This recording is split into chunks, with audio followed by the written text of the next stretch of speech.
আসসালামু আলাইকুম আরহামতুল্লাহি ওবারাকাতু। Welcome to our homeo aid চ্যানেলের পক্ষে আমি ডাক্তার এফ এম মানিক আপনাদের জানাই অনেক অনেক শুভেচ্ছা ও অভিনন্দন।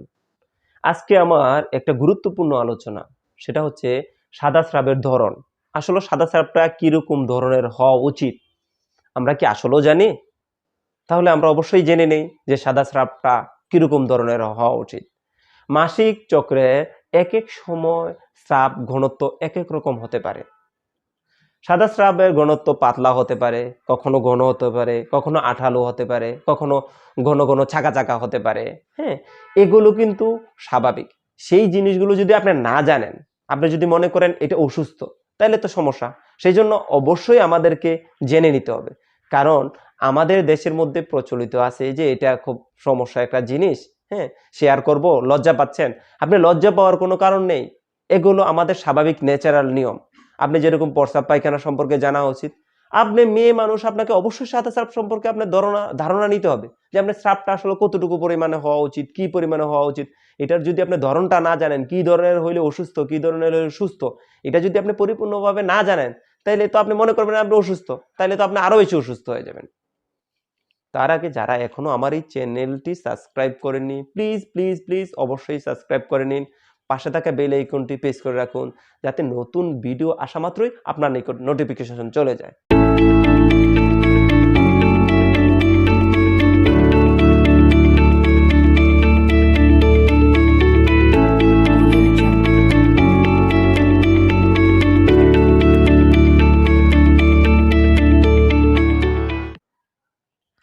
সাদা স্রাব কি ধরনের হওয়া উচিত? মাসের একটা সময় স্রাবের ঘনত্ব ডিম সাদা অংশের মতো হতে পারে।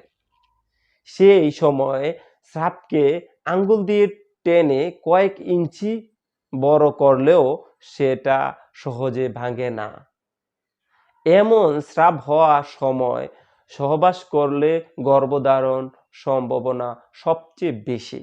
এই জিনিসটা কি আপনারা আগে জানতেন? যদি আপনারা এই ভিডিওটা পরিপূর্ণভাবে না দেখেন, তাহলে তো আপনি এই জিনিসগুলো জানতেন না। আপনি যদি মনে করেন যে সাদা স্রাব আমি ধরছি, আঙ্গুল দিয়ে টান দিছি, এটা বড় হইছে, তার মানে অসুস্থতা। কিন্তু এই বড় যদি হয়, ওই সময়ের দিকে যদি আপনি সহবাস করেন, তাইলে কিন্তু আপনি সন্তান ধারণের ক্ষমতা, আপনি সক্ষম হবেন, সন্তান ধারণ করতে পারবেন, সাকসেসফুল হতে পারবেন, আপনি বন্ধ্যাত্ব থেকে মুক্তি পেতে পারবেন। যদি আপনি সাদা স্রাবের ধরনটা না জানেন, তাহলে তো আপনি এটা থেকে ভাই কখনো মুক্তি পেতে পারবেন না। সেজন্য আমরা সচেতন হই, এটা সম্পর্কে জানি, বিস্তারিত ভিডিওটা আমরা দেখি, না টেনে পরিপূর্ণভাবে দেখি। গর্ভধারণের সবচেয়ে উপযুক্ত সময়। স্বাভাবিক সাদা স্রাব দুই রঙের হতে পারে, স্বচ্ছ ও বর্ণহীন, অথবা দুধের মতো সাদা।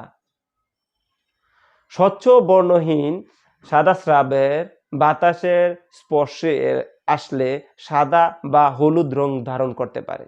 এটা যদি আপনি বের হয়ে যায়, বাতাসের স্পর্শ আসে, তাহলে কিন্তু কালার পরিবর্তন হয়ে যেতে পারে। আপনি কিন্তু এটাকে আবার মনে করবেন না যে এটা আবার মনে অসুস্থতা। আপনার কালার, রং এগুলোর উপরে তেমন গুরুত্ব যেরকম আছে, তেরকমই দুর্গন্ধ যদি থাকে, এটি একটা বড় ধরনের সমস্যা। কিন্তু স্বাভাবিক যে দুর্গন্ধ থাকবে, এইটা থাকলে কিন্তু আপনি সমস্যা মনে যদি করেন, তাহলে কিন্তু আপনি রোগে আক্রান্ত হবেন।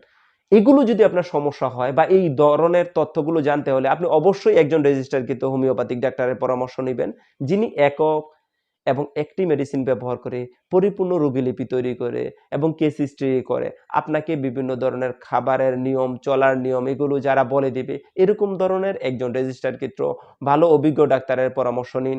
তাহলে আপনারা এখান থেকে সমাধান পেতে পারেন। আমার এই ভিডিওটি যদি আপনাদের ভালো লেগে থাকে, অবশ্যই লাইক, কমেন্টের মাধ্যমে, শেয়ারের মাধ্যমে অন্যকে দেখার সুযোগ করে দিবেন। ভালো থাকবেন, সুস্থ থাকবেন, হোমিও এইডের পাশে থাকবেন। আসসালামু আলাইকুম ওয়া রাহমাতুল্লাহি ওয়া বারাকাতুহু।